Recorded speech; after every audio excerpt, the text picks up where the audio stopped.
officiellement, nous avons notre culte de l'Église de l'Est. Oui, je pense que vous n'êtes pas enthousiaste, peut-être qu'on va le voir, peut-être qu'il faut qu'on anime ça.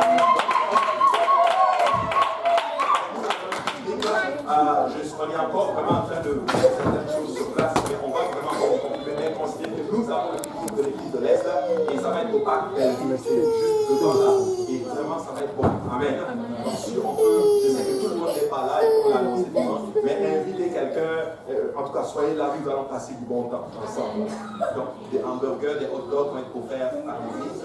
Amen. Comment? Oui, en fait, nous aurons officiellement à partir de 9h. Mais bon, alléluia, si vous pouvez arriver à 9h, ça va être bon. Amen. Mais on va vous le confirmer, on va vraiment envoyer un message à tout le groupe là, mais considérez que nous avons déjà le public. Amen. Alléluia. Et ça va être bon, donc ça va être de 9h jusqu'à ce que le Seigneur nous laisse partir. Et le soir, nous avons la réunion ici à l'Église de l'Est. Amen. À partir de 19h. Amen. Et le dimanche, nous allons avoir aussi nos différents services. Donc ici à l'église de l'Est, à partir de 9h30, nous commençons avec la prière et à 10h, le culte commence.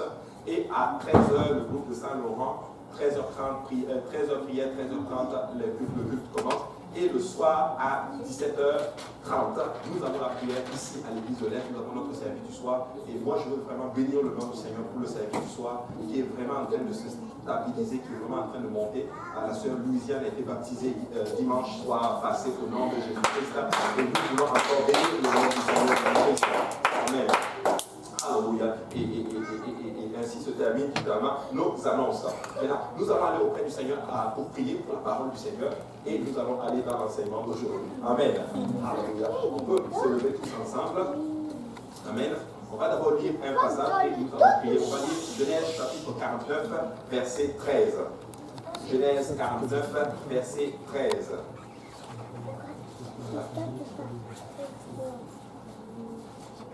Alléluia. Genèse 49, verset 13. On peut le lire ensemble. La Bible dit, on va attendre que tout le monde arrive, sinon il va arriver à l'écran. Hein? Donc il est écrit, Zabulon habitera sur la côte des mers, il sera sur la côte des navires, et sa limite s'étendra du côté de Sidon. Et vous pouvez, et nous allons prier et tout à l'heure vous asseoir. Prions tous ensemble, éternel des armées, Papa, merci encore, Seigneur, pour ta présence. Merci, Seigneur, Papa, pour les moments que nous vivons en ces lieux, Seigneur.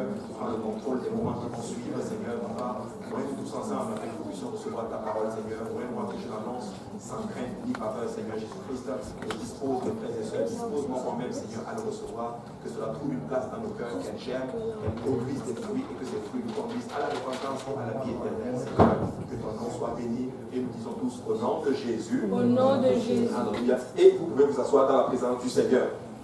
Alléluia. J'ai mon PowerPoint que j'ai laissé à l'arrière. Peut-être, je ne sais pas si l'on pourra l'afficher. Mais nous allons continuer notre série d'enseignement. J'étais tenté d'aller quelque part d'autre. Mais nous allons continuer à aller dans notre série d'enseignement. Je m'excuse, j'avais dit qu'on allait étudier la tribu de Gad. Mais aujourd'hui, nous allons étudier la tribu de Zabulon, en fait.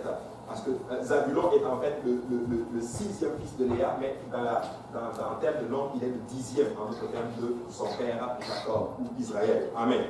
Et nous l'avons lu littéralement, en fait, le passage que nous avons lu tantôt, c'était littéralement la bénédiction que leur père Israël était en train de donner à chacun littéralement de ses fils. Et voici ce qu'il a dit en d'autres termes sur Zabulon, mais nous allons le développer un peu plus tard. Amen. Mais pour vous ramener un peu dans le contexte, nous avons vu que Israël, en d'autres termes, ou du moins on va l'appeler d'abord Jacob, il est le fils de Isaac. Amen. Le fils de Isaac. Et Jacob aura 12 fils.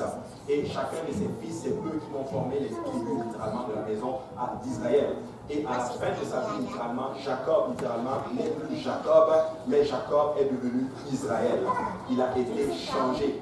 Et vous savez, quand nous rencontrons le Seigneur, nous changeons. À quelqu'un qui rencontre Jésus-Christ et qui ne change pas, on peut se poser des questions. Est-ce que tu as vraiment rencontré le Seigneur? Parce que si nous rencontrons Jésus, nous devons changer. Et Jacob n'est plus devenu Jacob, qui veut dire tricheur, il est devenu Israël, qui veut dire littéralement un prince de Dieu, littéralement, un enfant de Dieu, en d'autres termes. Et à la fin de sa vie, littéralement, il est là et il a justement cette dispensation-là, cette possibilité de bénir littéralement ses enfants. Et nous l'avons vu littéralement qu'il a donné, il a béni chacun de ses fils. Chacun d'eux a eu spécifiquement littéralement une parole de leur père. Et vous savez quoi, c'est très très important d'avoir littéralement une parole de son père.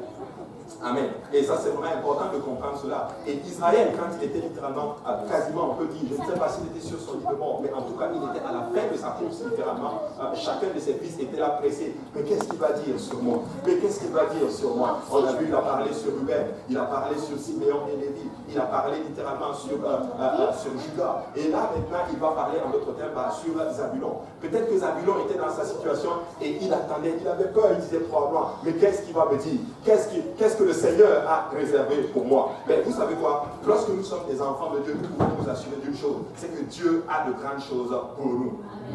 Dieu a de grandes choses pour nous. Peut-être pas les mêmes choses, mais Dieu a de grandes choses pour nous. Donc comme je l'ai mentionné tantôt, il est le 6e fils de Léa, littéralement la femme de Jacob, et parce que littéralement Léa était la femme qui était la moins aimée. Et la naissance de leur enfant était littéralement une joie spéciale, en d'autres termes, pour elle. Et Léa était arrivée dans cette situation que pour elle, pour gagner en d'autres termes l'amour de son mari Jacob, en d'autres termes, elle pensait que la fécondité qu'elle avait littéralement, c'était pour elle le moyen d'avoir l'attention de son mari. Vous savez, des fois, nous réalisons comme ça, nous agissons comme ça avec le Seigneur. Nous pensons que le fait que nous sommes féconds d'une façon spirituelle, littéralement, ce n'est pas vraiment ça qui touche le Seigneur. Ça en fait partie, mais ce n'est pas seulement ça qui touche le Seigneur. Je veux le dire ainsi. Ce n'est pas parce que tu gagnes aussi des âmes que tu es vraiment correct avec le Seigneur. Donc, si tu gagnes les âmes pour le Seigneur, tu fais une bonne chose, littéralement. Mais il y a aussi d'autres choses que nous devons faire pour être totalement corrects avec le Seigneur. Amen.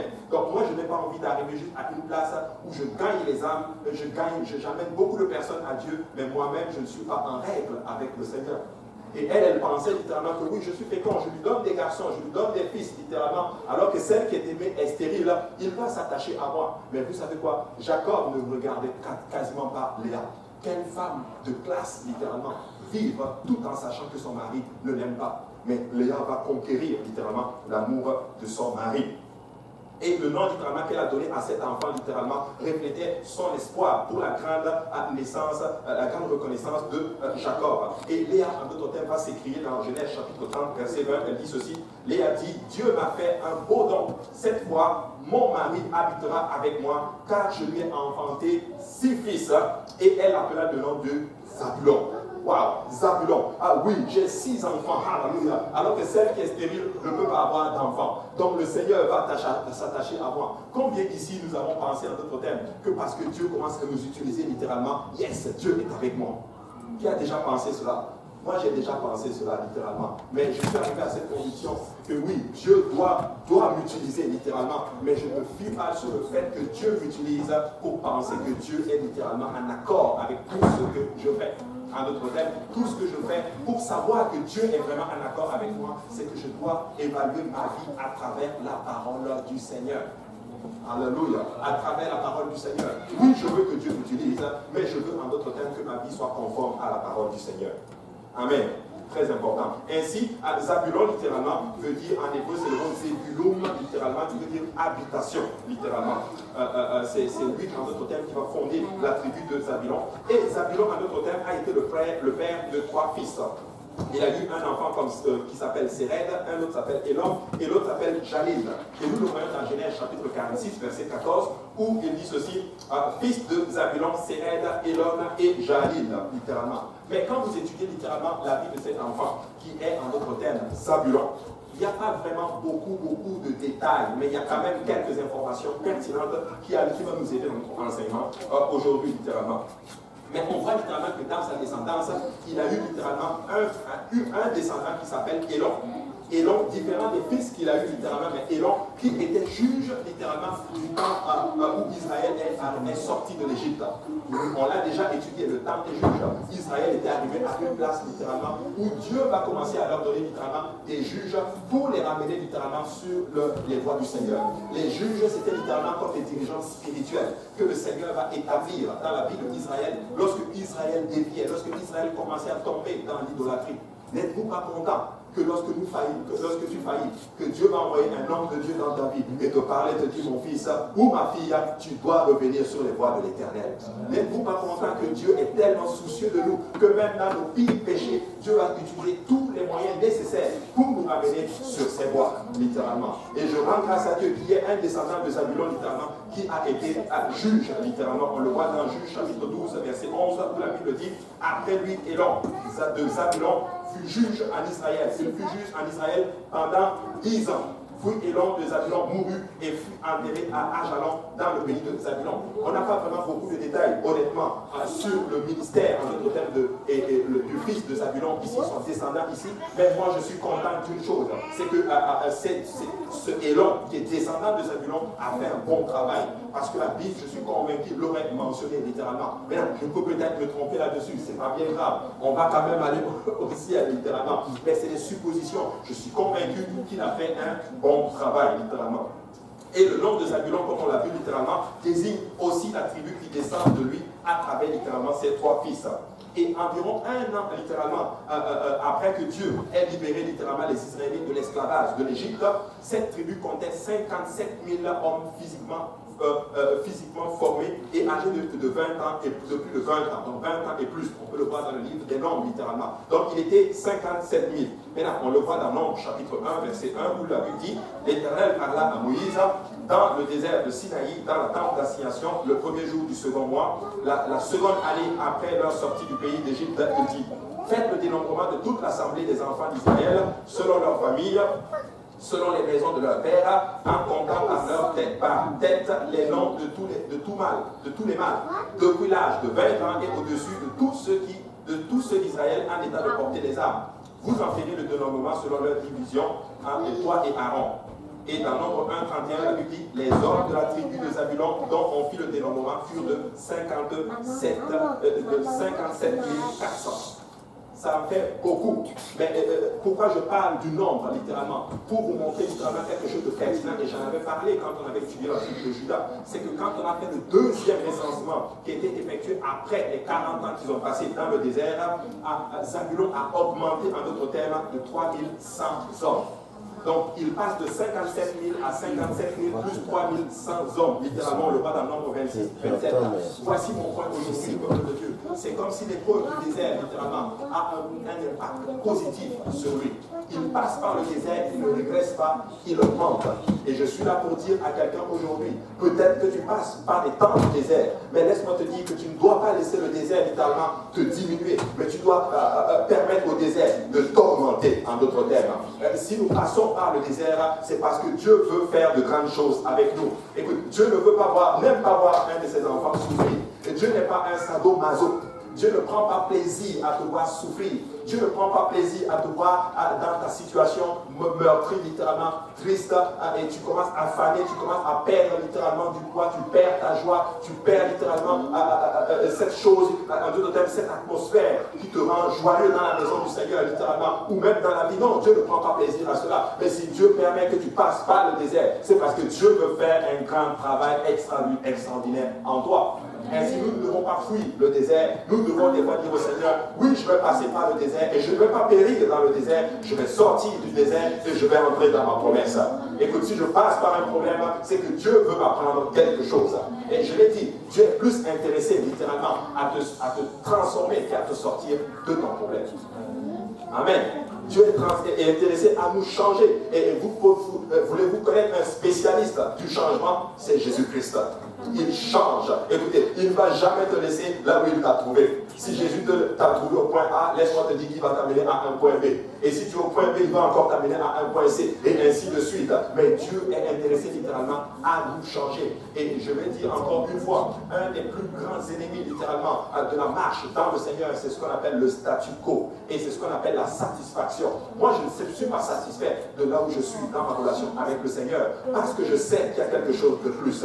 Je suis content de ce que Dieu a fait, mais je suis je suis en attente de ce que Dieu peut faire encore avec nous, littéralement. Dieu est en train de transformer beaucoup d'entre vous. Dieu est en train d'avoir sa main sur beaucoup d'entre vous. Mais laissez-moi vous dire que Dieu n'a pas fini. Et si tu te contentes de cela, laisse-moi te dire que le diable va être content littéralement parce que tu es justement en train de passer largement de ce que Dieu a en réserve pour tout un chacun de nous. Dis à ton voisin, Dieu a de grandes choses pour toi.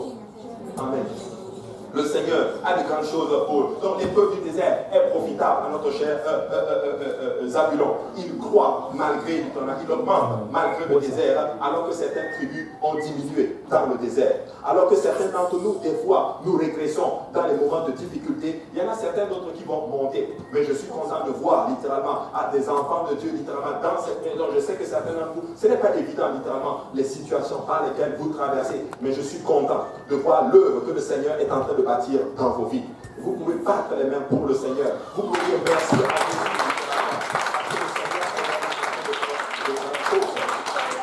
Amen. La Bible dit dans 1 Pierre 5,10, le Dieu de toute grâce qui vous a appelé en Jésus-Christ à sa gloire éternelle, après que vous aurez souffert un peu de temps, vous perfectionnera lui-même, vous affermira, vous fortifiera, vous rendra inébranlable. Moi j'aime ce verset. Dieu est en train, l'apôtre Pierre est en train de parler, c'est une prophétie, c'est une promesse littéralement. Dieu a promis qu'il va me rendre inébranlable et qu'il va vous rendre inébranlable. Inébranlable dit ceci, c'est que on ne peut pas te vaincre littéralement. Les difficultés vont arriver. On va même te combattre, mais on ne va pas te vaincre littéralement. Alléluia. Et je suis en train de dire encore, alléluia, que l'église de Dieu vivant, oui peut-être que nous allons être combattus, mais l'église de Dieu vivant va toujours triompher. Alléluia. Les portes du séjour des morts ne prévaudront point contre l'église du Dieu vivant. Et si tu fais partie de cette église du Dieu vivant, je ne parle pas de ces 4 murs, je parle du corps du Christ littéralement, qui consiste dans la repentance, le baptême au nom de Jésus, le baptême du Saint-Esprit, la persévérance, la sanctification. Laisse-moi te dire, alléluia, qu'on ne pourra pas te vaincre. L'ennemi va s'acharner, l'ennemi va faire ces choses, mais toi tu vas tenir debout. Oh, alléluia. Moi je pense que je suis un peu dans le Seigneur. Alléluia. Il va vous fortifier la vie de cela et il va vous affermir. Affermir veut dire ceci, c'est que tu vas être affermi dans le Seigneur. Tes racines seront profondes. Vous savez, nous, dans nos pays en Afrique, il y a un gros arbre que nous aimons beaucoup. C'est le baobab. Vous savez pourquoi le baobab est très solide? Ses racines sont très profondes. Donc, voilà pourquoi nous devons être profondément enracinés dans le Seigneur Jésus-Christ. Si tu es enraciné en Christ, écoute, les difficultés vont arriver, les vents, les mauvaises doctrines vont arriver. Mais si tu es enraciné dans le Christ et dans la parole, dans sa parole, laisse-moi te dire que tu vas être inébranlable. Amen. Je regardais ce verset dans la version Semeur. Il dit ceci: mais quand vous aurez souffert un peu de temps, Dieu, l'auteur de toute grâce, qui vous a appelé à connaître sa gloire éternelle dans l'union à Jésus-Christ, vous rétablira lui-même. Il est en train de dire que ce n'est pas un homme qui va te rétablir, ce n'est pas un homme qui va te justifier, c'est le Seigneur lui-même, c'est Dieu lui-même. Et je suis là encore pour dire, laisse le Seigneur va combattre pour nous. Le Seigneur combat pour son peuple, le Seigneur ne va jamais abandonner son peuple. Tu ne sais même pas, mais le Seigneur est même déjà en train de combattre pour toi. Alléluia. Il combattra lui-même. Il n'a même pas dit qu'il va envoyer un ange combattre pour toi. Il dit lui-même va te rétablir. Alléluia. Le Seigneur est de notre côté. Oh, alléluia. Nous n'aimons pas entendre cela, mais laissez-moi vous dire que notre Dieu a pris parti. Et tu sais quoi? Il a pris notre parti. Alléluia. Il prend le parti de ses enfants. Il va nous rétablir lui-même. Il va nous affermir. Il va nous fortifier. Et il nous rendra inébranlables. Et dans le désert, littéralement, la tribu de Zabulon et les tribus de Juda et Ruben étaient campés littéralement du côté oriental, littéralement. Ils étaient à l'est. Maintenant, c'est dur, bon, pas au moins, vraiment, là, alléluia, si on peut me réfléchir, alléluia. Mais bon, les techniciens sont vraiment tous partis. Mais alléluia, le Seigneur. Mais bon, je voulais vous montrer le PowerPoint en d'autres termes, mais si on le trouve, ce serait vraiment l'idéal. Hein? Alléluia. Maintenant, ils étaient à l'est du tabernacle. Dans le désert, quand le tabernacle était posé, ils étaient à l'est. Comme nous sommes à l'est. Hein? Nous sommes à l'est de Montréal. Alléluia. Mais Zabulon était vraiment à l'est. Et cette division de 3 tribus était la première dans l'ordre de marche, littéralement. Donc quand toutes les tribus devaient se lever et marcher, les 3 tribus, c'est-à-dire Juda, Issachar et Zabulon, étaient les 3 premières tribus à aller en premier dans la marche, en d'autres termes, littéralement. Et Eliab, qui est le fils d'Élon, était le principal de l'armée d'Israël de Zabulon, parce que dans chaque tribu, il y avait un patriarche, il y avait un responsable. Amen. Maintenant, le symbole de la tribu de Zabulon, c'était un bateau. Amen. On a vu littéralement que Ruben, c'était quoi? C'était la mandragore. Hein? C'était la mandragore. Siméon, c'était l'épée, et puis la maison, là, vous vous rappelez? Et Lévi, c'était le chandelier. Et Judas, c'était le lion. Mais Zabulon, lui, pour lui, littéralement, c'était un bateau, littéralement. C'est bizarre. On dit, la prophétie dit qu'il va habiter sur les côtes orientales, littéralement. Donc, ça prend un bateau, littéralement. Donc, c'est quasiment comme un peu, littéralement, qui transige beaucoup, littéralement, avec les côtes, littéralement. Et ça, c'est vraiment important de comprendre cela. Donc, c'était vraiment le bateau et la pierre précieuse qui était associée à Zabulon sur le pectoral du sacrificateur, du grand prêtre, c'était ce qu'on appelle une chrysolite. En fait, c'est une pierre littéralement de couleur vert, jaune un peu. On le voit dans Exode chapitre 28, verset 17. Il dit, tu enchâsseras une garniture de pierre rangée. De pierre première rangée, une sardone, une topaze, une émeraude. Et au verset 20, il dit ceci, quatrième rangée, une chrysolite, un onyx, un onyx, un jaspe. Ces pierres seront enchâssées dans leur monture d'or, littéralement. Et ça, en d'autres termes, c'était la pierre précieuse de Zabulon, parce que chaque tribu avait une pierre qui la représente. Mais là, Jacob, littéralement, va dire, en mourant au sujet littéralement de Zabulon, il dit, Zabulon habitera sur la côte des mers. Il sera sur la côte des navires et sa limite s'étendra du côté de Sidon. C'est fort comme position dans laquelle, je l'ai parlé la dernière fois, c'est important la position. Vous savez quoi, Dieu connaît, littéralement, nous connaît plus que nous-mêmes.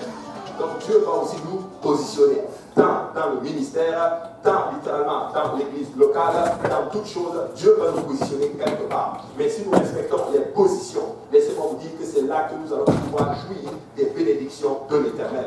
Écoute, si Dieu t'appelle ici, par exemple, ça veut dire que Dieu a prévu toute la provision nécessaire pour toi. Mais si toi tu dis, moi je veux aller ici, tu sais ce qu'il va faire? Soit il va permettre à la persécution de te ramener ici, et si tu es volontiers, tu vas revenir ici. Mais si tu t'entêtes à rester ici, Dieu va amener quelqu'un d'autre ici, et toute la provision, la bénédiction qui devait tomber sur toi va tomber sur la personne.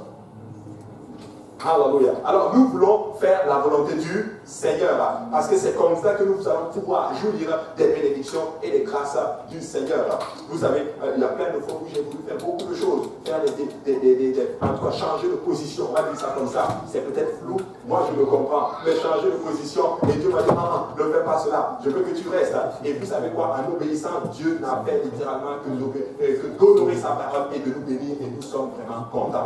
Alors dis à ton voisin, obéis au Seigneur. Amen. Maintenant, puisque Sidon était au nord d'Israël et que le territoire de Zabulon devait être à Sidon, l'emplacement de ce territoire serait littéralement le nord. Donc, quand ils sont rentrés dans la terre promise, littéralement, Zabulon se trouvait au nord, avec Nephtali, littéralement, et la tribu d'Aser.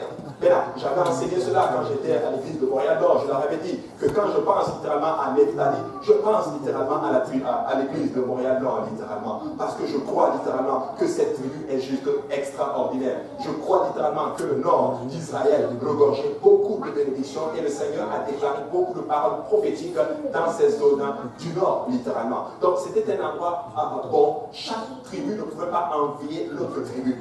Chaque tribu était contente de ce que Dieu avait pour lui.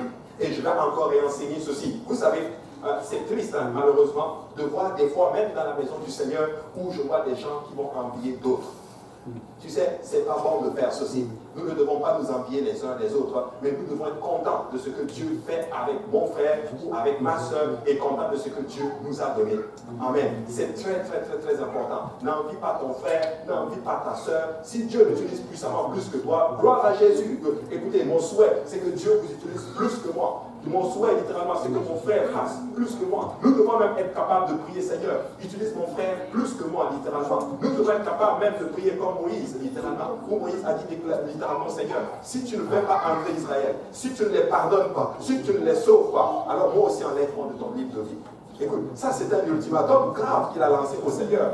Dieu dit, ah, mais ce Moïse, c'est terrible, littéralement. Tu te rends compte, et Dieu l'a pardonné. Écoutez, quand nous allons atteindre cette dimension, où nous sommes capables de prier littéralement pour notre frère, pour notre soeur, comme pour nous-mêmes et même plus, Dieu va nous utiliser puissamment. Oh, merci beaucoup. Alléluia. Dieu va nous utiliser puissamment. Donc c'est le patriarche en train de bénir littéralement ses enfants. Mais c'est très très important. Si tu peux avancer encore.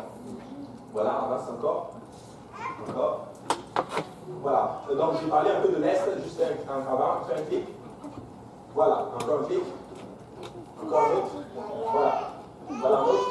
Voilà, donc ça c'était Issachar, Juda et Zabulon. Et quand tu fais un autre clic, donc toute cette partie représentait en d'autres termes l'Est, littéralement. Et ça c'est la zone de l'Est, et ici les autres tribus étaient disposées, chaque tribu. Et ça fait que le tabernacle, littéralement, était au milieu, littéralement, d'Israël. Comme Dieu a toujours voulu être au milieu de son peuple. Écoute, Dieu veut être au milieu de son peuple. Maintenant, je reviens encore dans mon enseignement disant, chaque tribu avec sa position n'enviait pas en d'autres termes les autres. Tu sais, Dieu sait ce qui est bon pour toi et Dieu sait aussi ce qui est bon pour ton frère et pour ta soeur, littéralement. Parce que regarde, je vous donne un exemple. Par exemple, ton frère vient d'acheter, par exemple, je ne sais pas moi, une nouvelle voiture. Hein? Toi, tu dis, oh, mais moi aussi, il faut une nouvelle voiture. Mais toi, tu ne connais pas la situation du frère. Tu ne sais pas c'est quoi ses dépenses. Tu ne sais même pas dans quelle situation il est. Tu vas l'envier alors que tu ne sais même pas qu'est-ce qu'il a traversé pour avoir ça.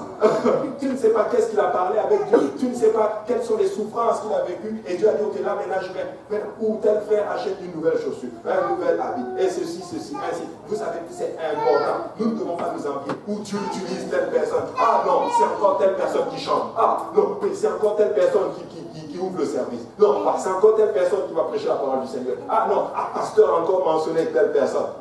Écoute, si nous fonctionnons comme cela, nous allons avoir du mal littéralement à avancer avec le Seigneur. Mais laissez-moi vous dire que si nous sommes contents de ce que Dieu a pour nous, nous allons faire de grandes choses. Si nous sommes, écoute, la seule façon de bien vivre, moi je dirais le ministère, un jour je vais enseigner sur bien vivre le ministère, c'est d'être détaché du ministère et être attaché à Jésus-Christ et aux âmes perdues. Oui. Mais oui, nous devons être attachés au Seigneur Jésus-Christ et nous devons être contents de ce que le Seigneur fait avec chacun de nous. Et si Dieu utilise, et si Dieu bénit même plus, ou quoi que ce soit, ton frère ou ta soeur, vraiment rends grâce à Dieu. Bats les mains le Seigneur avec pour le Seigneur. Dis merci Seigneur Jésus-Christ pour mon frère et ma soeur. Je veux te bénir, alléluia. Et je sais que tu vas aussi me bénir, alléluia. Amen. Alléluia. Tu sais, si Dieu bénit mon frère, moi je suis béni. Hein? Si Dieu bénit ma soeur, je suis béni. Alléluia. Tu sais, il y a beaucoup d'entre vous, vous là, vous êtes trop intelligents. Certains d'entre vous, vous avez fait des études. Certains d'entre vous ont des doctorats, des maîtrises, des choses. Bon, alléluia. Moi, je n'ai pas de doctorat. Hein?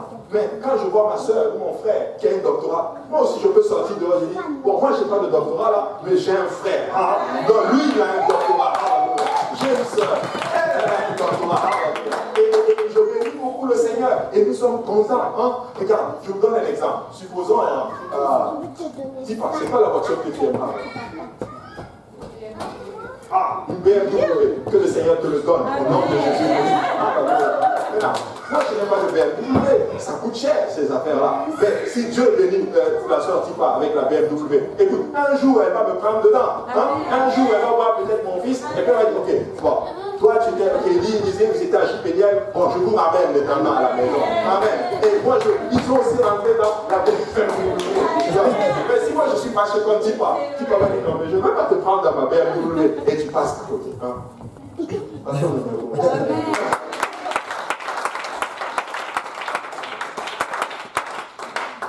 Et c'est vraiment important, littéralement. Donc il était au nord, littéralement, et l'emplacement de terre serait bien le nord, bien que la zone assignée à Zabulon n'ait pas directement bordé la mer.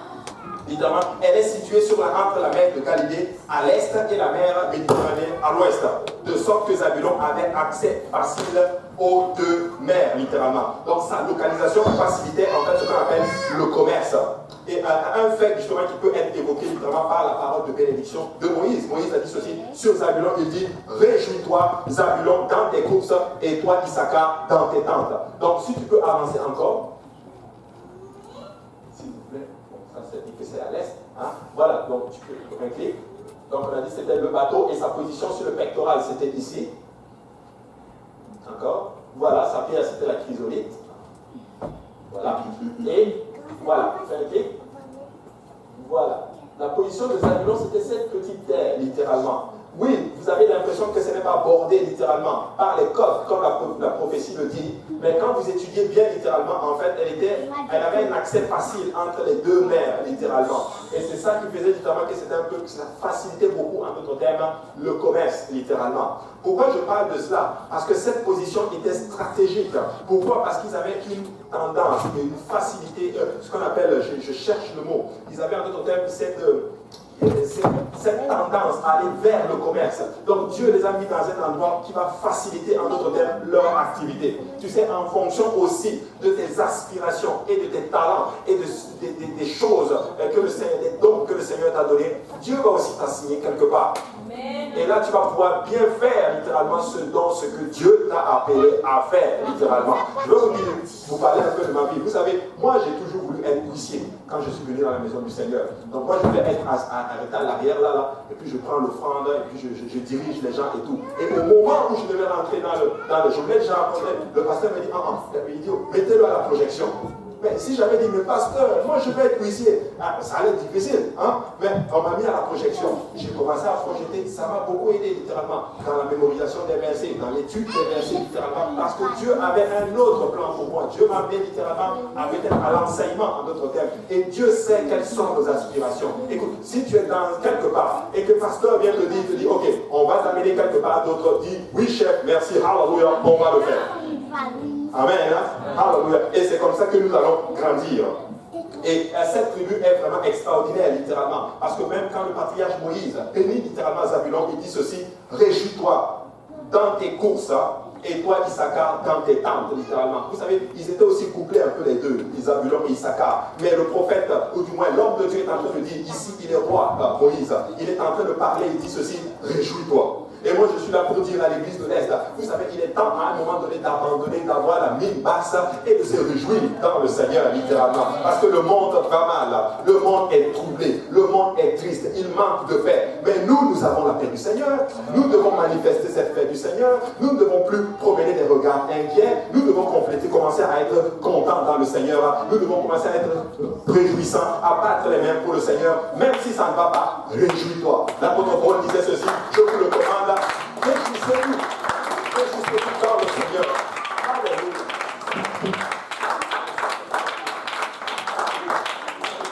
On va parler sur la question de la réjouissance. Vous savez, je ne dis pas, ce n'est pas facile pour beaucoup d'entre vous. Certains ont des blessures, certains sont attaqués dans leurs finances, certains sont attaqués en d'autres termes dans leurs études, certains sont attaqués surtout spirituellement dans vos familles. Peut-être que ça ne va pas, mais tu sais quoi? Réjouis-toi dans le Seigneur.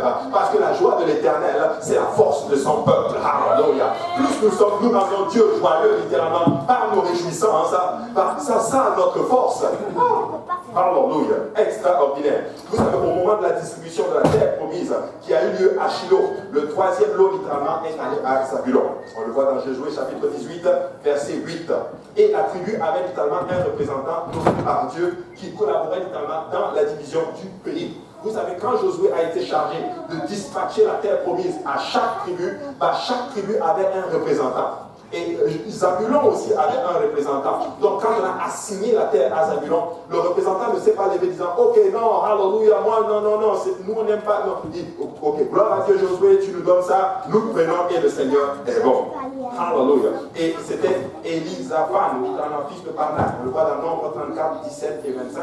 Lorsque les limites géographiques furent établies, le territoire du Zabulon était bordé par ceux de Aser et de Nephtali. C'est fort ce que Dieu est en train de nous montrer ici. Nephtali et Issachar.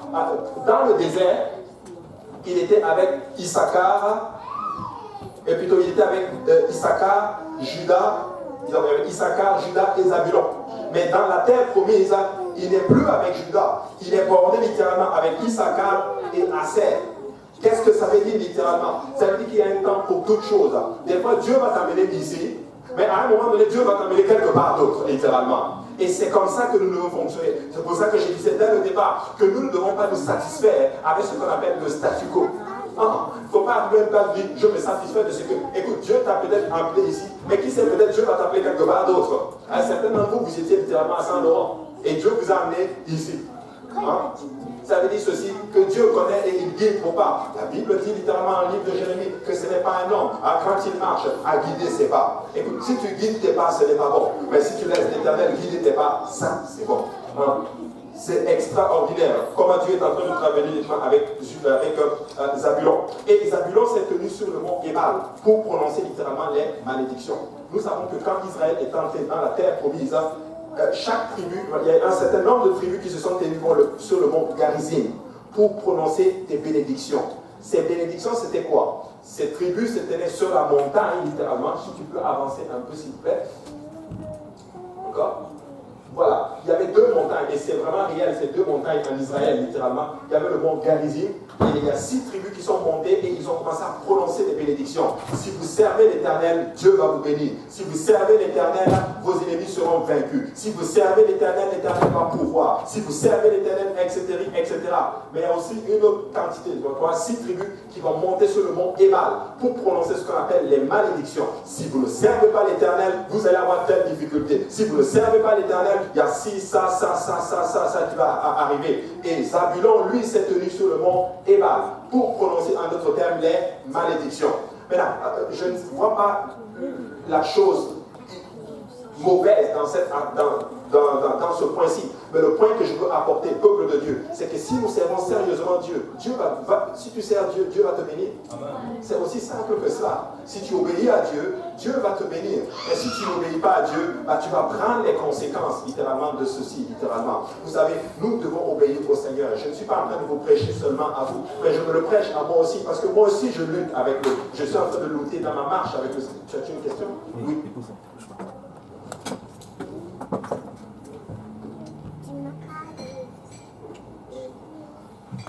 Je voulais savoir, quels sont les signes qui montrent que Dieu veut qu'on ait une position A, une position B, par exemple, dans notre vie, dans notre marche. Ouais. Quels sont les signes? Bonne question. Il y a plusieurs facteurs qui peuvent, tu peux le garder comme ça. Il y a plusieurs facteurs qui peuvent expliquer cela. Je prends un exemple. Par exemple, dans le ministère, par exemple, des fois, en général, ça va aller avec ton dirigeant spirituel, ton pasteur. Ton pasteur peut te dire, je pense que peut-être tu devrais... Par exemple, l'école, je te donne un exemple. Toi, tu veux chanter. Et ton pasteur te dit, peut-être que tu devrais aller à l'école du dimanche. Obéis juste. Il y a ça. Maintenant, dans ta marche, même dans la vie quotidienne et tout, il faut juste que toi, tu t'efforces juste de suivre le Seigneur.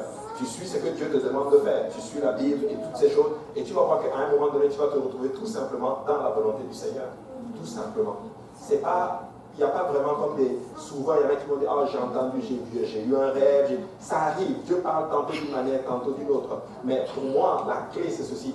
Je veux avoir la volonté de Dieu. Je prie sur la situation. Et après, j'oublie la situation. Et je continue à faire ce que je fais toujours en servant le Seigneur. Et Dieu débloque la situation. À un moment donné, je m'assois, je dis, mais c'était vraiment ça là que j'avais demandé au Seigneur. Je me retrouve en plein là-dedans. Tu vois. Je connais quelqu'un, par exemple... lui, par exemple, il était dans une situation où Dieu l'appelait. Dieu vraiment l'appelait dans un ministère quelconque. Et il a eu, par exemple, il a eu une opportunité, littéralement, une opportunité d'aller quelque part. Mais aller quelque part, ça allait littéralement le couper, littéralement, de la maison de Dieu. Il a refusé. Tu vois, il a refusé. Et tu sais quoi? Dieu a restauré cela. Et Dieu l'a donné quelque chose de mieux qui fitait avec sa relation avec le Seigneur. Ça répond à votre question? Hallelujah. Et c'est vraiment important. Hallelujah. Maintenant, Zabulon s'est tenu sur le mont pour prononcer les malédictions. On le voit dans Deutéronome 27, verset 13. Et Ruben, Gad, Azer, Zabulon, Dan et Nephtali se tiendront sur le mont Ébal pour prononcer les malédictions. Et il y avait justement plusieurs villes du territoire de Zabulon qui ont été attribuées aux Lévites, littéralement. Et en tout, si tu lis bien de Josué chapitre 21, verset 7, aujourd'hui j'ai les feuilles parce que mon iPad est littéralement. Mais dans ce parti-là, littéralement, 12 villes de la ville de Zabulon, du territoire de Zabulon, a été littéralement attribuées aux Lévites, littéralement. Parce que les Lévites n'ont pas eu littéralement de territoire spécifiquement. Ils ont eu ce qu'on appelle comme des banlieues, des villes dans lesquelles ils allaient littéralement s'établir. Quel est le point que je veux enseigner aujourd'hui? Tu sais, nous devons être volontiers à céder ce que nous avons. Amen. Des fois, nous aimons un peu trop notre propre confort, littéralement. Oui, il avait son territoire, mais il devait donner une partie. Vous savez, nous devons apprendre à donner. Nous devons vraiment apprendre à donner. Tu sais, je veux vous donner le secret pour garder. C'est donner. Mais oui, si tu donnes, tu gardes. Quelqu'un m'a déjà dit ceci. Comment tu peux recevoir si tu as la main fermée? Il faut que tu ouvres pour qu'on puisse mettre là-dedans. Donc, ils ont donné, et quasiment presque toutes les tribus donnaient des villes, littéralement, aux Lévites, littéralement. Et il y a une chose particulière avec Zabulon, littéralement, c'est que Zabulon n'a pas expulsé les Cananéens quand ils sont rentrés dans la terre promise. On le voit dans Juge chapitre 1, verset 30. La Bible dit, Zabulon ne sacha point les habitants de Kidron, ni les habitants de Nahalol. Et les Cananéens habitèrent au milieu de Zabulon, mais ils furent assujettis à une tribu. Ils sont rentrés dans la terre promise, littéralement, mais la particularité, c'est qu'ils n'ont pas tué, ils n'ont pas chassé, en d'autres termes, l'ennemi. Beaucoup d'entre nous, nous cohabitons des fois avec le péché. Il ne faut pas cohabiter avec le péché. Ça ne sert absolument à rien. Ne dis pas non, je vais dominer cela. Oublie cela. Ça va finir par te bouffer à un moment donné. Il faut juste s'en débarrasser. Littéralement. Imagine-toi quelqu'un qui lutte avec la pornographie, par exemple. Tu gardes l'ordinateur chez vous et tu gardes l'Internet chez vous. Et si tu retombes dans les mêmes choses, je suis retombé. Pourquoi tu ne coupes pas l'Internet? Pourquoi tu ne prends même pas cet ordinateur et que tu le ranges quelque part jusqu'à ce que Dieu t'en délivre? Vous savez, je regardais quelque part, je suivais comme une émission c'est vraiment dans le monde. C'est des gens qui étaient littéralement endettés, qui avaient vraiment des problèmes. Et une des personnes, littéralement, qui ne connaissent même pas Dieu, voici ce qu'ils ont dit. Ils ont dit, ça ne sert littéralement à rien d'avoir des résolutions en disant, non, ça va aller, ça va aller. Il faut prendre des garde-fous. Voici le terme qu'elle a utilisé. Des garde-fous pour sortir de là. Il faut que tu détectes littéralement quand est-ce que je dépense. Il faut que tu détectes à quel moment littéralement je tombe, à quel moment je fais de l'excès et tu mets le garde-fou pour ne pas le faire. Quitte même à faire des blocus pour ne pas. Et nous devons faire la même chose littéralement dans notre marche dans le Seigneur. Et que s'il y a un vice avec un péché quelconque, hallelujah, et qu'il y a des moments sur lesquels je sais que là je tombe, pourquoi tu ne te déroignes pas tout simplement et que tu mets des garde-fous pour que ce moment n'arrive plus? Ça ne sert à rien d'avoir des résolutions et ne pas tout le temps les respecter. Mets des garde-fous, mets des barrières pour ne pas tomber dans ces situations, encore une fois. Amen. Et ça, c'est vraiment important de comprendre cela. Donc, ils n'ont pas expulsé, ils ont assujetti, en d'autres termes, les Cananéens à un tribut, littéralement. Mais je ne sais pas si ça a eu vraiment un impact, mais c'est dangereux. C'est vraiment très dangereux, littéralement. Il ne faut pas jouer avec le feu, on nous dit souvent. C'est très important. Maintenant, guerrier exceptionnel, la tribu de Zabulon était justement le berceau de païens guerriers. Beaucoup de grands soldats d'Israël venaient littéralement de Zabulon, littéralement. Et 10 000 hommes de Nephtali et de Zabulon ont répondu à l'appel de Barak pour aller combattre les forces de Sisera. Je ne sais pas si vous connaissez, dans la période des juges, il y avait une juge qui s'appelait Déborah. Et Déborah, littéralement, devait combattre littéralement contre les ennemis d'Israël, littéralement. Mais Barak, qui était littéralement le roi, n'était pas capable de prendre ses responsabilités. Dis à ton voisin, c'est le temps de prendre nos responsabilités. Nous devons prendre nos responsabilités à un moment donné, littéralement. Et là, Barak dit, ok, parfait, nous allons aller combattre. Ils vont pour combattre, mais des gens qui ont été convoqués, Zabulon a répondu présent. Qu'est-ce que je suis en train de dire à ce beau peuple aujourd'hui? Je suis en train de vous dire que si on vous appelle littéralement pour faire l'œuvre du Seigneur, je vous en prie, répondez présent. Si peu importe le département dans lequel vous êtes, si votre dirigeant de champ dit je veux vous voir, je vous en prie, répondez présent. À moins qu'il y ait un cas de force majeure. Si à l'école du dimanche, on vous dit il y a un besoin, répondez présent. Si pasteur dit ok, j'ai besoin de ceci, répondons présent. Alléluia. Je sais que c'est dur ce que je suis en train de dire, mais vous savez qu'on va encore battre les mains un peu pour le Seigneur.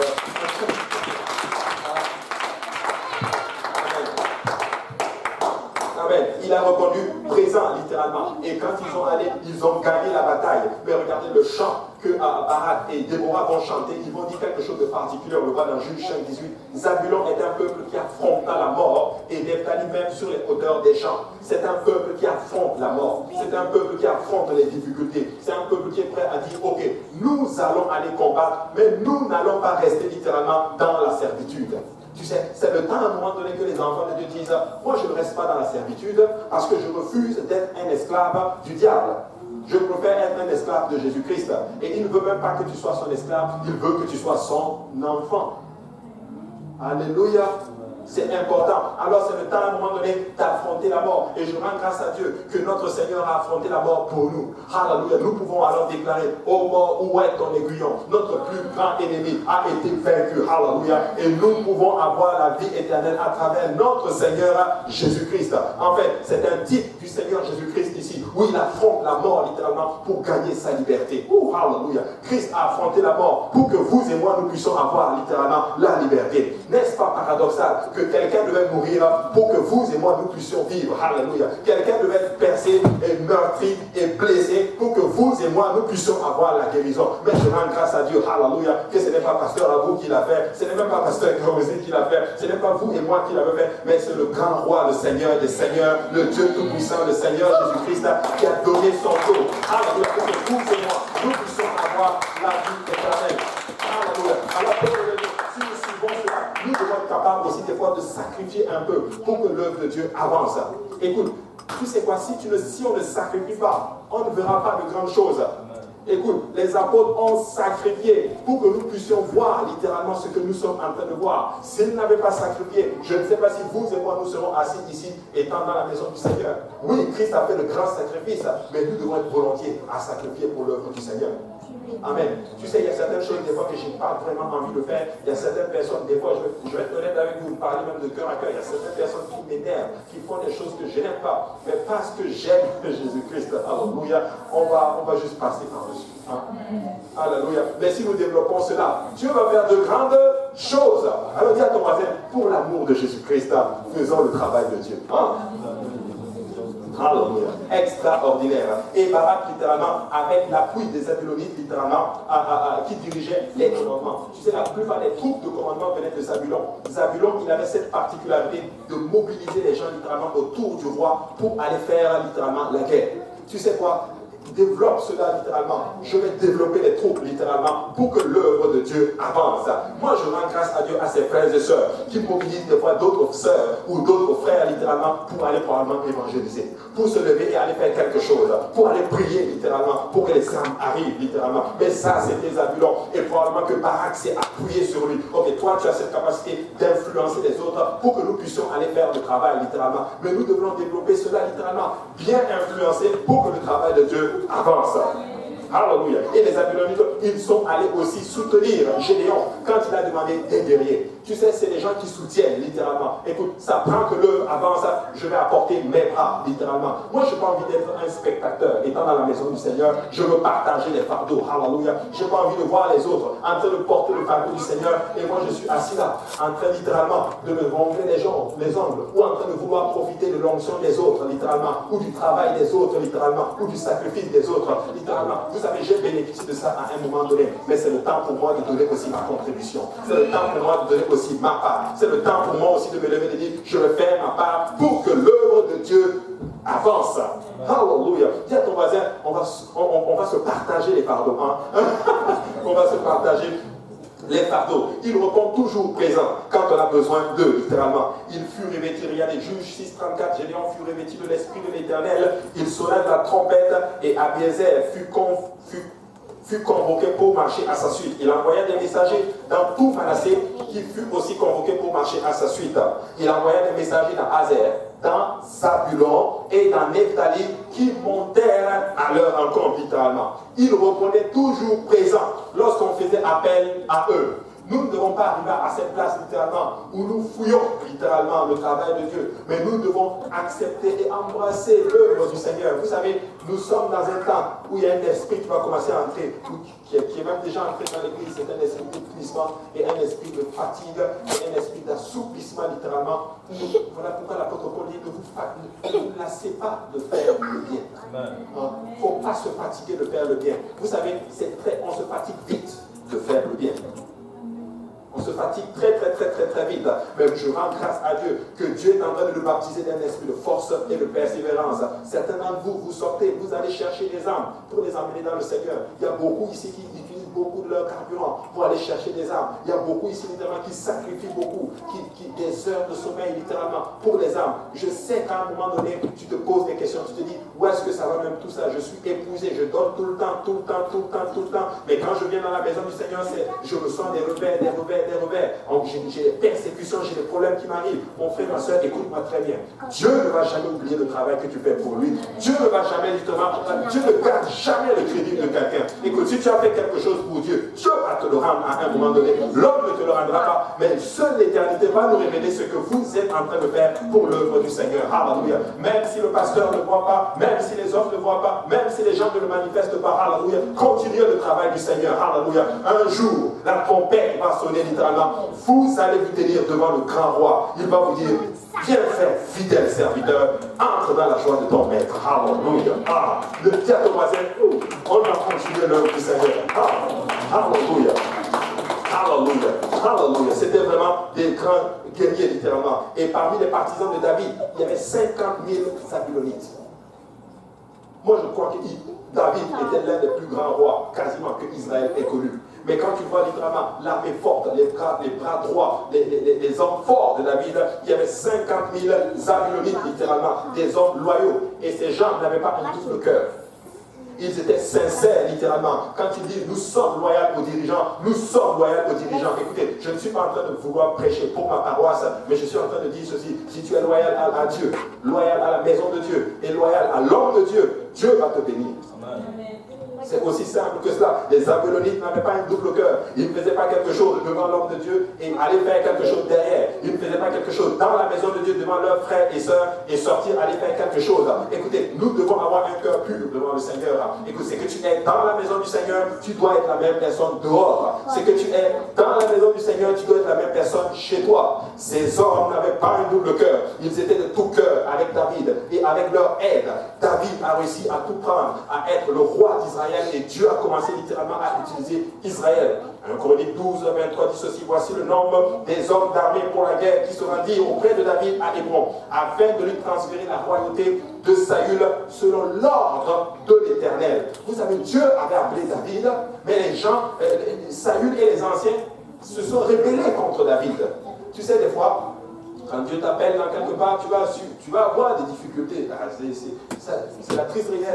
L'autorité va être des fois, en d'autres termes, mise à l'épreuve, littéralement.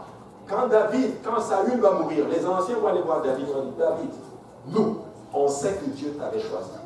Ou du moins, on sait que Dieu t'a choisi.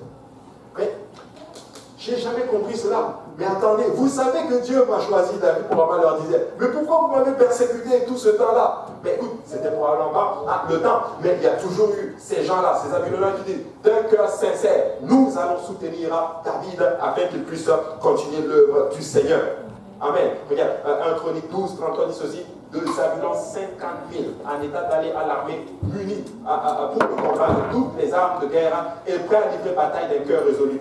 Au verset 38 de 1 Chronique 12, tous ces hommes, gens de guerre, prêts à combattre, arrivèrent à Hébron en sincérité de cœur, pour établir David roi sur tout Israël et tout le reste d'Israël. Et tout le reste d'Israël était également unanime pour faire régner David. David n'a pas régné sur Israël tout de suite. David a d'abord été fugitif parce qu'il a reçu l'onction. Et quand il a reçu l'onction, c'est des problèmes qui sont arrivés. Est-ce que tu as des problèmes aujourd'hui? Laisse-moi te dire que tu es loin. Tu es loin. Quand David est devenu roi, les Philistins se sont mis en fait, on dit, nous allons aller le combattre. Tu sais, quand Dieu te touche, l'ennemi aussi va essayer de te combattre. Mais l'onction de l'Éternel est sur toi. Parce que tu as été baptisé du Saint-Esprit. Alléluia. Le Seigneur t'a oint. L'ennemi va probablement te combattre, mais il ne va pas te vaincre. Alléluia. Parce que tu es fort dans le Seigneur et tu es forte dans le Seigneur. Alléluia. Battons encore le main pour le Seigneur.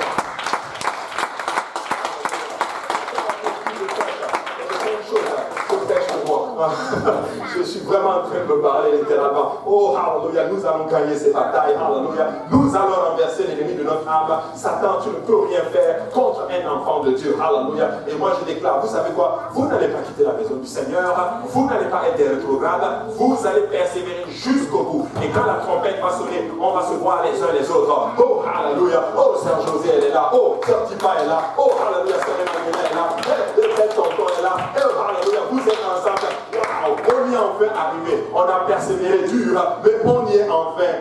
arriver. Alléluia. Dis à ton voisin, je veux te voir au ciel. Amen. Je veux te voir au ciel. Alléluia.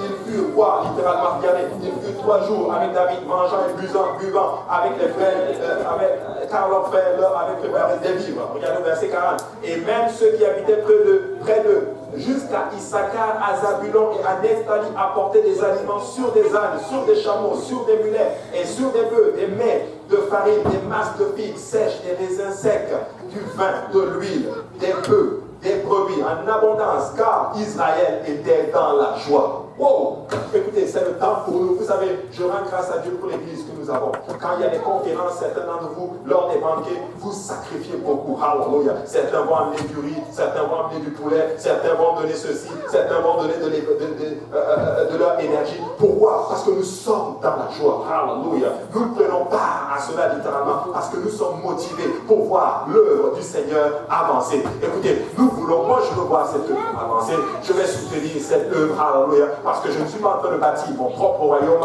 nous sommes en train de bâtir le royaume de Jésus-Christ. Nous sommes vraiment en train de bâtir le royaume de Jésus-Christ. Vous savez, pendant le règne de David, les Ammonites étaient des notables.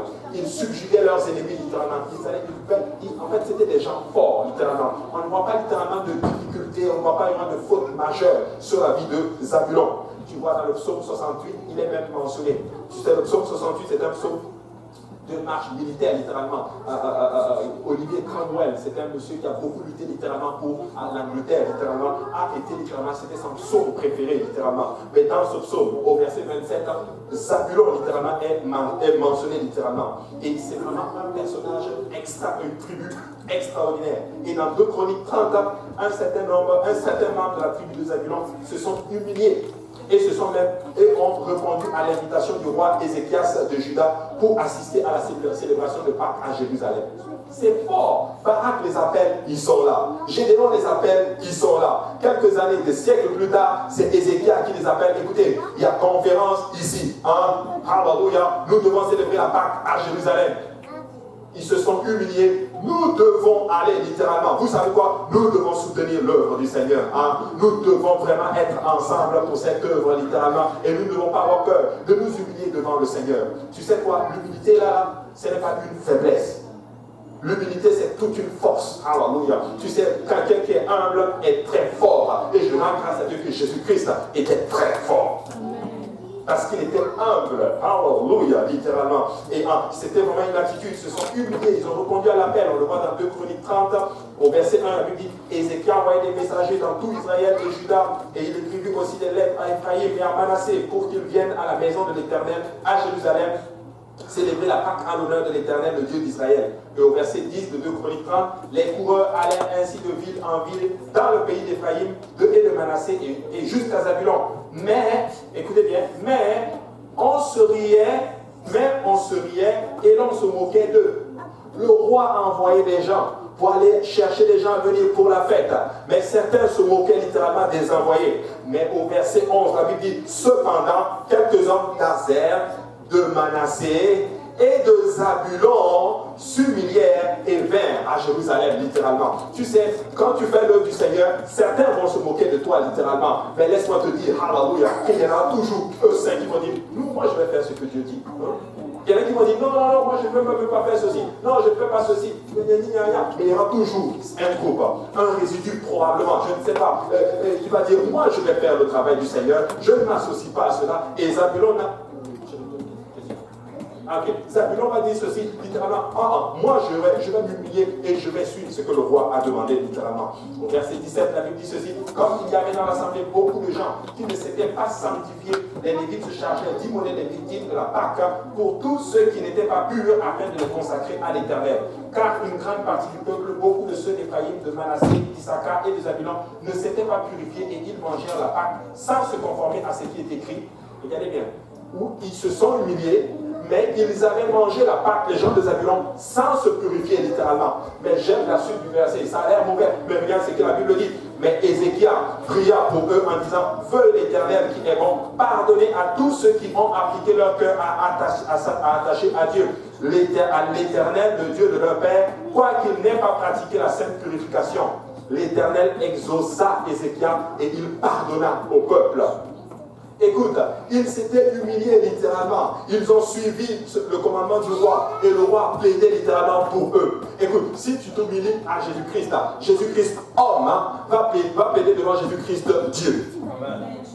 Voilà pourquoi la Bible dit spécifiquement, littéralement, que nous avons un seul médiateur entre Dieu et les hommes, Jésus-Christ, homme. Alors que tu fais la volonté de Jésus-Christ, littéralement, il plaide pour nous auprès du Père, littéralement. Il plaide pour nous auprès de lui-même dans sa forme spirituelle. Extraordinaire. C'est fort, nous devons comprendre ce principe. Et des siècles plus tard, l'accomplissement de la prophétie d'Isaïe, j'ai bientôt terminé, je m'excuse vraiment, mais j'ai 2, 3, 4, 5 minutes et j'ai fini. Des siècles plus tard, l'accomplissement de la prophétie d'Isaïe, littéralement Isaïe 9, 1 et 2, Jésus-Christ prêcha dans l'ancien territoire, littéralement de Zabulon, et apparemment, il a trouvé des gens prêts à l'écouter. On le trouve dans Matthieu. Vous savez, dans Isaïe 9, 1 et 2, la Bible dit, le peuple qui marchait dans les ténèbres voit une grande lumière. Sur ceux qui habitent le pays de l'ombre de la mort, une lumière resplendit. Ésaïe est en train de prophétiser du territoire de Zabulon et de Nephtali.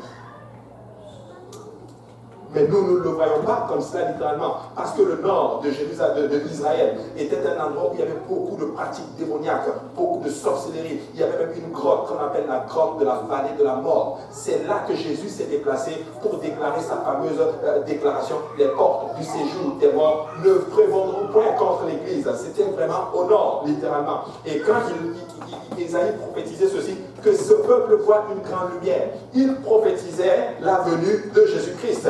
Au verset 2, il dit, tu rends le peuple nombreux, tu lui accordes de grandes joies. Il se réjouit devant toi, comme on se réjouit à la moisson, comme on pousse des cris d'allégresse au partage du butin. Nous le voyons dans Matthieu 4, où il dit ceci, il quitta Nazareth et vient demeurer à Capernaum, situé près de la mer dans le territoire de Zabulon et de Nephtali, afin que s'accomplisse ce qui avait été annoncé par Ésaïe, le prophète. Le peuple de Zabulon et de Nephtali, de la contrée voisine de la mer, du pays du Jourdain et de la Galilée, des gentils, etc. Ce peuple assis dans les ténèbres a vu une grande lumière. Une grande lumière. Et sur ceux qui étaient assis dans la région de l'ombre de la mort, la lumière s'est élevée. Oh peuple de Dieu, je suis en train de déclarer à ce beau peuple, alléluia, que le Seigneur s'est élevé, alléluia. Nous ne sommes plus dans les ténèbres, alléluia, mais nous sommes, alléluia, couverts de la lumière du Seigneur. Si tu es dans la présence de Dieu, laisse-moi te dire que tu es vraiment dans la lumière du Seigneur. Et des années plus tard, Zabulon a été mentionné littéralement, même dans le livre d'Apocalypse, il est mentionné parmi les 12 tribus qui va faire partie littéralement du peuple de Dieu. Peuple de Dieu, nous sommes littéralement aussi Zabulon. Nous avons toutes les parcelles des 12 tribus. Mais je suis en train de déclarer à ce beau peuple que c'est le temps pour nous de garder notre joie. C'est le temps pour nous d'être des participants. C'est le temps pour nous d'être obéissants. C'est le temps pour nous d'être fidèles. C'est le temps pour nous d'être loyaux. C'est le temps pour nous d'être spirituels. C'est le temps pour nous de nous lever, nous dire, je vais faire ce que Dieu me demande de faire, littéralement. Même si on se moque de moi, même si on se plaint de moi parce que j'ai choisi cette voie, laissez-moi vous dire que ça ne fait pas de sens. Mais c'est sagesse pour Dieu. Vous savez, le monde va vous persécuter, mais quand la trompette va sonner, vous allez être littéralement la lumière. Ils vont penser à toutes ces choses, tous ces mots que vous leur avez dit, toutes ces évangélisations que vous leur avez faites, mais ce serait malheureusement trop tard. Amen.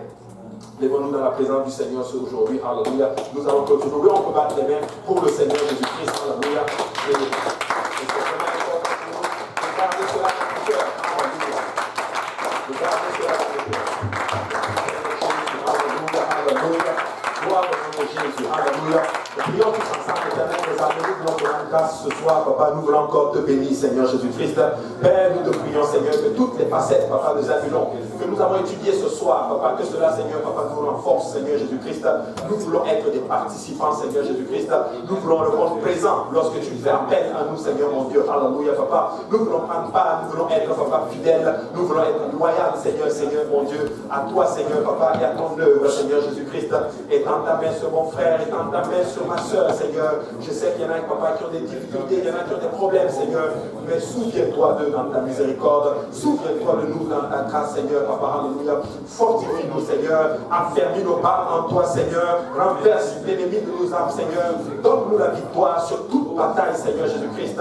Et nous n'allons pas faillir, Seigneur, à te donner tout honneur et toute gloire, Seigneur. Alléluia. Dépose un cantique nouveau dans nos bouches, Seigneur Jésus-Christ. Alléluia, Papa. Aide-nous encore, Papa, à lever les mains vers toi, Seigneur, et à tourner nos regards, Seigneur, vers la montagne, d'où nous viendra le secours, Seigneur. Car le secours nous vient seulement que de l'Éternel. Alléluia. Nous ne voulons pas, Seigneur, nous appuyer sur les hommes. Nous ne voulons pas nous appuyer, Seigneur, Papa, alléluia, sur ce monde, Seigneur. Mais nous voulons seulement nous appuyer à toi seul, Seigneur. Que toute gloire te revienne. Alléluia. Et le peuple de Dieu répond au nom de Jésus. Au nom de Jésus. Alléluia. Alors battons encore nos mains pour le Seigneur. Alléluia.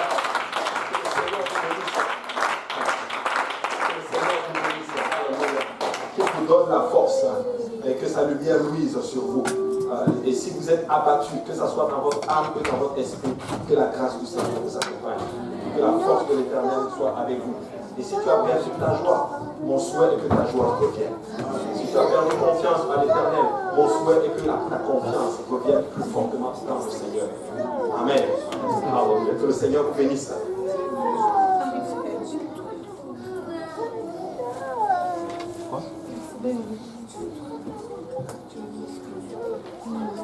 Tout le monde sort, tout le monde sort. On ne peut pas aussi la sortir.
Allô? Oui.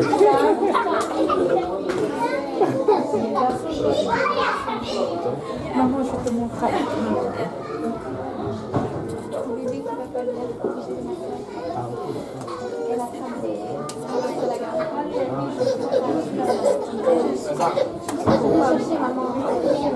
Ok, d'accord. Passe une bonne soirée avec le Seigneur te bénisse.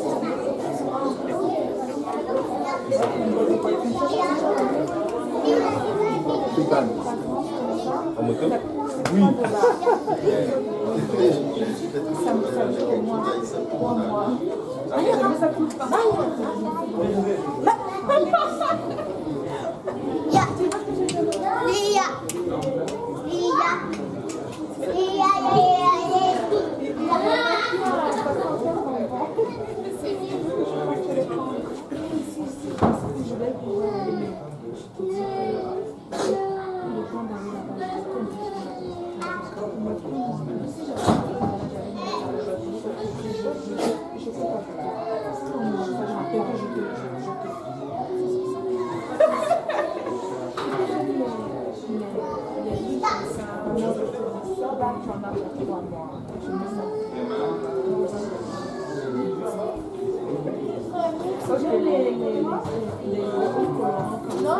Non, pas encore, pas les caméras.